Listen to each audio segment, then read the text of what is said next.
महाभगवान का जिस जीव से एकत्व हो जाए वो गुरु है। वास्तव में तो वो उसका कर्ता भगवान हो जाता है। गुरु तो एक नाम का रहता है, बॉडी है उसकी खाली।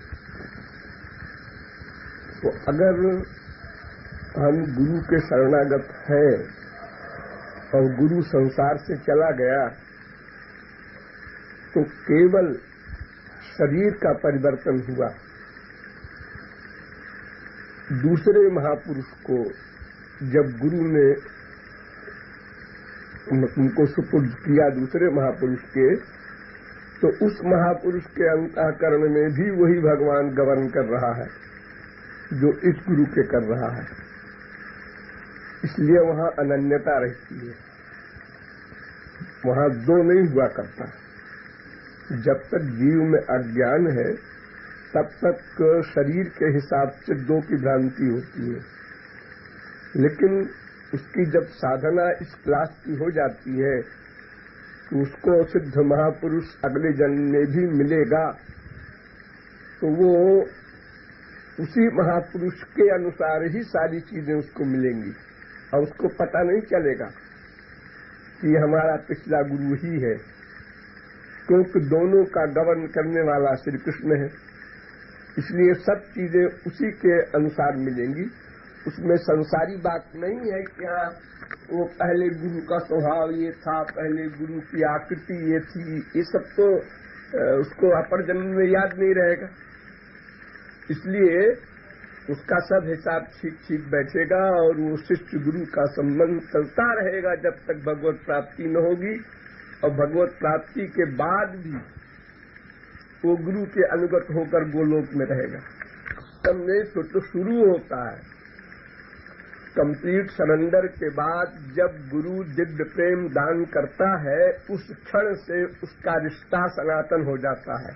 पहले सनातन की कल्पना करता है, अभ्यास करता है कि हमारा रिश्ता सनातन बन जाए, लेकिन बनता तब है जब मामेकम शरणम ब्रज हो जाता है और गुरु कृपा करके वो दिव्य प्रेम दे देता है। तो दे देने के क्षण से उसका रिश्ता सनातन और एक रूप में रहेगा, फिर रूप नहीं बदलेगा, क्योंकि फिर जन्म नहीं होना, फिर तो गोलोक में ही रहेगा और सदा गुरु के ही अनुगत होकर रहेगा।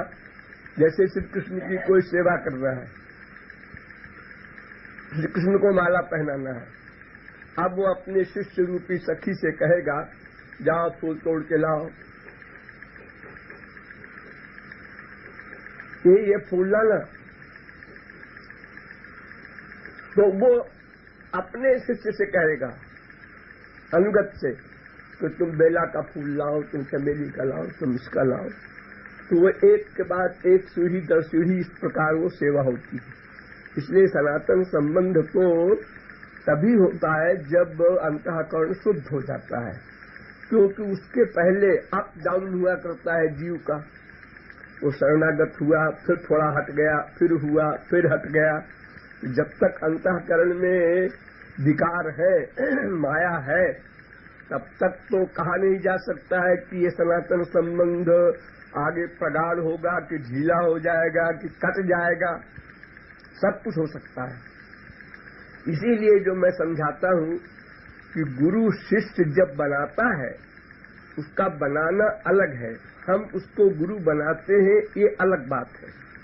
हम उसको गुरु मान लेते हैं और शरणागति का अभ्यास करते हैं, साधना करते हैं, नवधा भक्ति करते हैं, लेकिन उसने अभी शिष्य नहीं बनाया, क्योंकि हमारे बनाने वाली जो मशीन है अंतःकरण वो अभी शुद्ध नहीं है।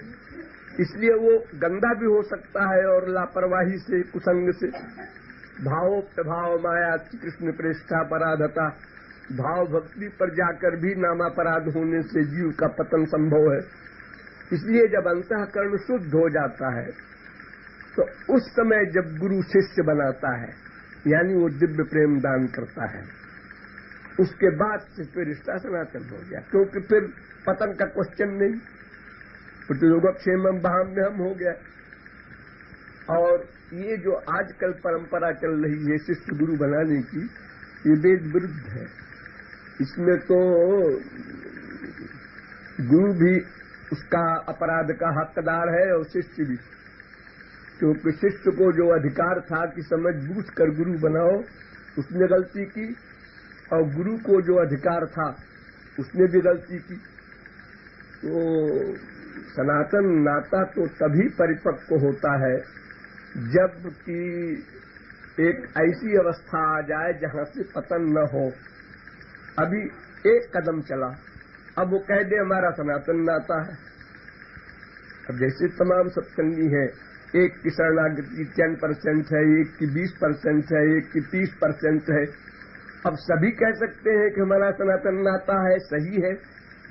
कहना उनका, सोचना उनका तो सही है, ऐसा सोचना ही चाहिए, लेकिन वो फैक्ट नहीं है अभी, क्योंकि वो 100% अभी नहीं पहुंचा टेम्परेचर, अभी तो कुछ कमी है उसमें, अंतःकरण क्लीन नहीं हुआ बिल्कुल। इसलिए अभ्यास करते करते जब वो अवस्था आ जाती है, लेकिन उस बीच में शुचि नाम श्रीमतांगे है जो गभ्रष्टो भिजायते, वो इस प्रकार का बनाव बना देते हैं श्री कृष्ण कि अगले जन्म में उसको उसी भाव का, उसी हिसाब से, उसी सब प्रकार, उसी तरह का उसको महापुरुष मिल जाएगा।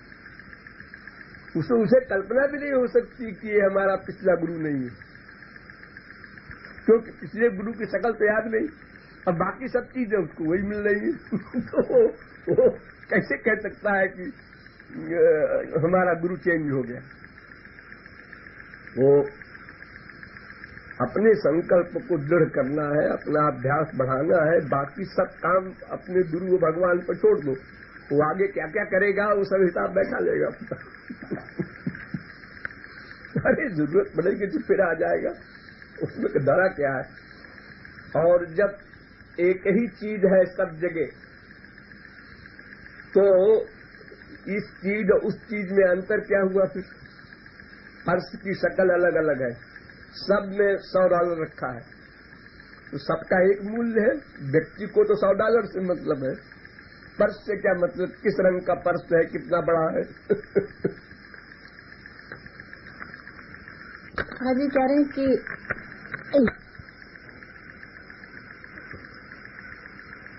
कुछ आइडिया हो जाता है और बाकी कोई ऐसा थर्मामीटर नहीं है जिसको नापा जा सके।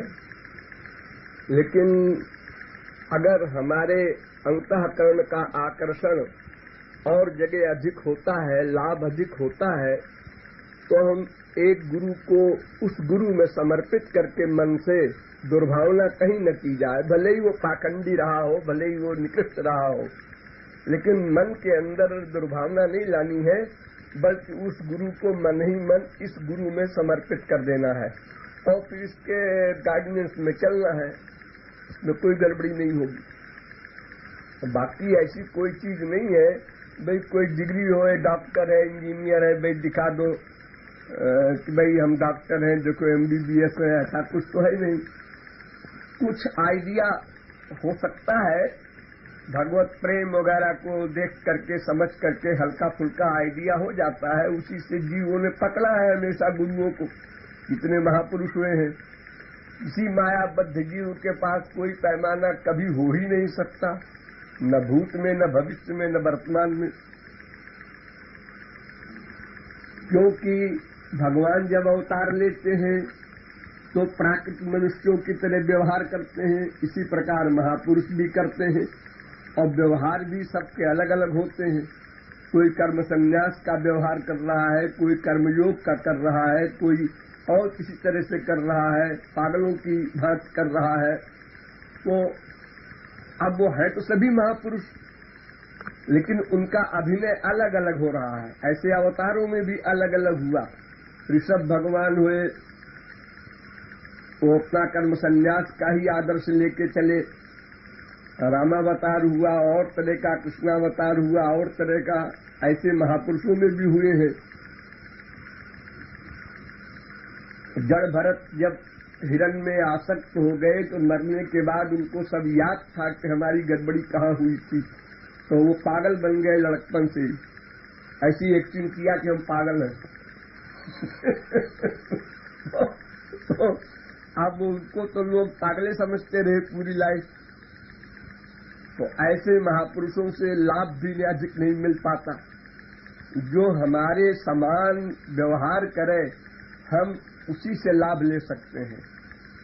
जो लोग की परवाह न करके अपनी मस्ती में रहते हैं महापुरुष, उनसे तो किसी जीव का लाभ हो नहीं सकता, क्योंकि जीव तो ये समझेगा कि कुछ गड़बड़ है, इसका माइंड गड़बड़ है, तो वो लाभ लेने की सोचेगा ही नहीं।